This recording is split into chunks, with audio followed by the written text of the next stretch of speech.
myself Himakshi Parekh. I am second year BM student and welcome to our channel Simplified Ayurved. So आप सभी लोगों ने बचपन में नाउन के बारे में तो सुना ही होगा. Noun is name of person, place or thing. Noun यानी संज्ञा. किसी व्यक्ति, वस्तु, स्थान आदि के नाम को संज्ञा कहते हैं. या संस्कृत में कहें तो सम प्लस क्या संज्ञा. सही अर्थ का ज्ञान कराने वाला वह सामान्य शब्द कॉमन नेम संज्ञा कहलाता है. For example Ram, Shyam, Mohan etcetera. Sanskrit व्याकरण में पाणिनि ने विशेष सूत्र बताए हैं जिससे मल्टीपल कंसेप्ट्स को शॉर्ट में समझा जा सके. फॉर एग्जाम्पल हलो अनंतराह संयोग.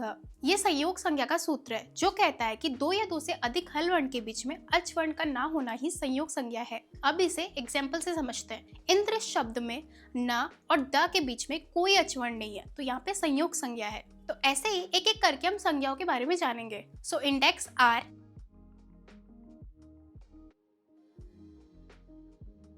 हर संज्ञा पढ़ने से पहले हम सूत्र को पढ़ेंगे, देन उसे एग्जाम्पल से समझने की कोशिश करेंगे. तो सबसे पहली संज्ञा है पद संज्ञा. सुप तिगंत पदम.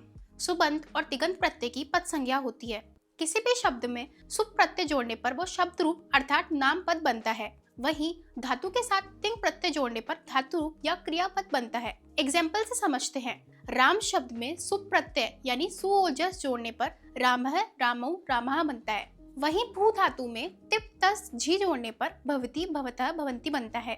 बेसिकली शब्द या धातु में सुप या तिंग प्रत्यय जोड़ने पर ही पद बनता है. सेकंड संज्ञा है संयोग संज्ञा. हलो अनंतराह संयोग. हमने पिछले वीडियो में देखा था कि अच और हल का मतलब क्या है. अच के अंदर स्वर आते हैं एंड हल के अंदर व्यंजन आते हैं. अर्थात दो या दो से अधिक हल वर्णों के बीच में अच का न होना ही संयोग संज्ञा है. फॉर एग्जाम्पल सिद्ध पद में ध और द के बीच कोई अच स्वर नहीं है अर्थात यहाँ पे संयोग संज्ञा है. वैसे ही इस एग्जाम्पल में आप बताइए अयम रामस्य ग्रंथः अस्ति. अब इस एग्जाम्पल में संयोग संज्ञा कहाँ है आप बताइए. अगर आपने रामस्य में स और य के बीच, ग्रंथ में ग और र के बीच, न और थ के बीच और अस्ति में स और त के बीच ये सोचा है तो आप सही है. नोट, आपको सभी व्यंजनों के नीचे जो साइन दिख रहा है वो हल का साइन है. इसका मतलब वो स्वर रहित है. थर्ड इज संहिता संज्ञा. परः सन्निकर्ष संहिता. वर्णों के अत्यंत सामीप्य अर्थात व्यवधान रहित सामीप्य को संहिता कहते हैं. सामीप्य यानी क्लोजनेस, व्यवधान रहित सामीप्य यानी क्लोजनेस विदाउट इंटरफेयर. अब इसका इंपॉर्टेंस ये है कि वर्णों की संहिता की पोजीशन में ही संधि होती है. जैसे वाक प्लस ईश में का और ई के बीच में संहिता होने के कारण संधि होने पर वागीश पद बनता है. अब ये कैसे और क्यों हुआ जब हम संधि पढ़ेंगे तब जानेंगे. फोर्थ इज लोप संज्ञा. अदर्शनः लोपः. लोप का मतलब है पहले कोई चीज एग्जिस्ट कर रही है फिर वो इनविजिबल हो जा रही है या गायब हो जा रही है. जैसे कोई स्कैम होने के बाद लोग अंडा कवर हो जाते हैं, ना सुनाई देते हैं ना दिखाई देते हैं. वैसे ही लोप को याद रख सकते हैं. फिफ्थ इज इत संज्ञा.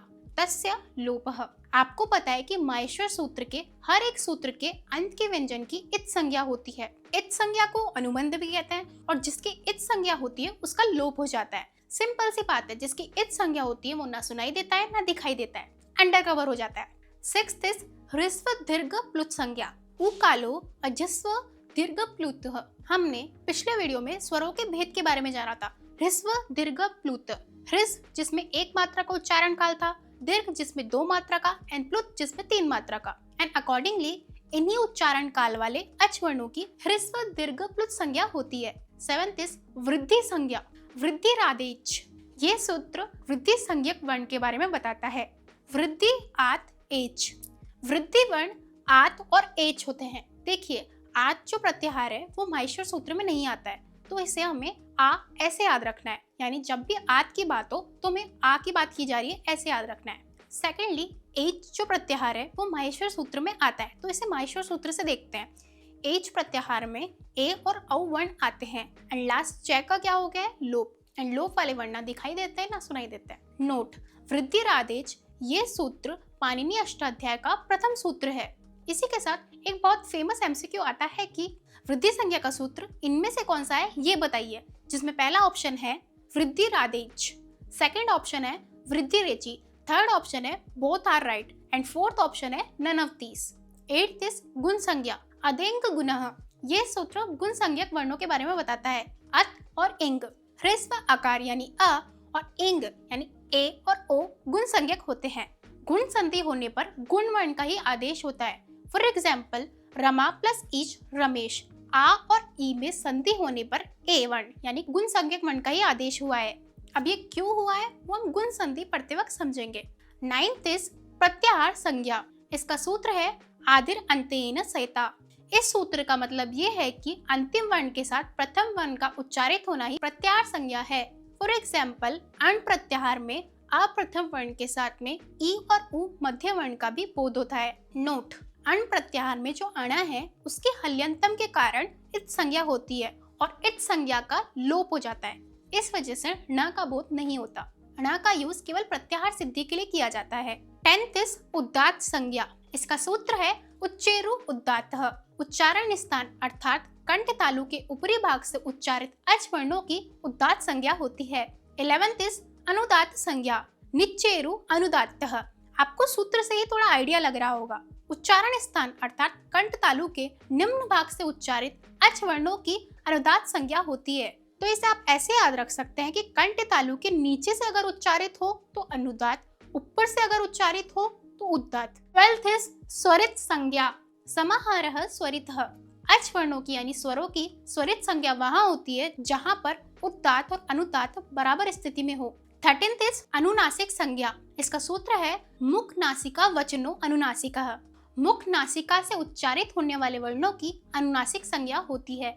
इसी के साथ अंग, ङ, ञ, ण, न, म वर्ण भी व्यंजन होने पर भी अनुनासिक वर्ण होते हैं।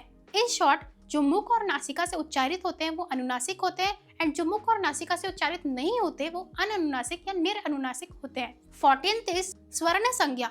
इसका सूत्र है तुल्यस्य प्रयत्नम स्वर्णम। पिछले वीडियो में हमने उच्चारण स्थान एंड प्रयत्न के बारे में जाना था। उच्चारण स्थान वर्णों के उच्चारण में यूज होने वाले बॉडी पार्ट जैसे कि कंठ, नासिका, तालु एक्सेट्रा। प्रयत्न वर्णों के उच्चारण में की जाने वाली चेष्टा को प्रयत्न कहते हैं। नाउ बैक टू द सूत्र तुल्यस्य प्रयत्नम स्वर्णम, जिसका मतलब होता है कि जहां पर किसी एक वर्ण के दूसरे वर्ण के समान उच्चारण स्थान एंड प्रयत्न होता हो वहां स्वर्ण संज्ञा होती है। फॉर एग्जाम्पल, क और ख दोनों का ही उच्चारण स्थान कंठ होता है एंड इन दोनों का प्रयत्न भी स्पृष्ट प्रयत्न होता है। यहाँ पर उच्चारण स्थान एंड प्रयत्न समान होने की वजह से स्वर्ण संज्ञा होती है। तो ऐसे ही कमेंट बॉक्स में आप ऐसे दो वर्ण बताइए जिनका उच्चारण स्थान एंड प्रयत्न सेम हो। 15th इज निपात संज्ञा। इसका सूत्र है च आदेयो असत्वे। निपात ऐसे वर्ड्स होते हैं जो किसी शब्द या वाक्य में जोर देने के लिए यूज किए जाते हैं। फॉर एग्जाम्पल, सुकेश भी हंस रहा है। सेकंड, मेरे पास मात्र 10 रुपए हैं। तो यहाँ भी और मात्र की निपात संज्ञा है च आदियो असत्वे। इसका मतलब होता है कि च आदि शब्द की निपात संज्ञा होती है। उसी के साथ 22 उपसर्ग की भी निपात संज्ञा होती है। 16th इज उपसर्ग संज्ञा। इसका सूत्र है उपसर्गाः क्रिया योगे। इसका मतलब है कि प्र, परा आदि जो 22 उपसर्ग है उनकी क्रिया के साथ जुड़ने पर उपसर्ग संज्ञा होती है। फॉर एग्जाम्पल, प्र प्लस भवति प्रभवति। उपसर्ग के बारे में डिटेल्स हम जब उपसर्ग पढ़ेंगे तब पढ़ेंगे। 17th इज प्रघुरीय संज्ञा। इसका सूत्र है एद द्विवचनम प्रघुरीयम। तो इसे आप ऐसे याद रखेंगे कि ऐसे द्विवचन शब्द जो कि ई, उ, ए से एंड होते हैं उनकी प्रघुरीय संज्ञा होती है। सो एग्जाम्पल 1 इज हरि एतौ। इसमें जो हरि वर्ड है अगर आप उसके शब्द रूप देखेंगे तो हरि जो है वो द्विवचन है एंड ये इकारांत तो है ही, तो इनकी प्रघुरीय संज्ञा हुई। Second example is Vishnu.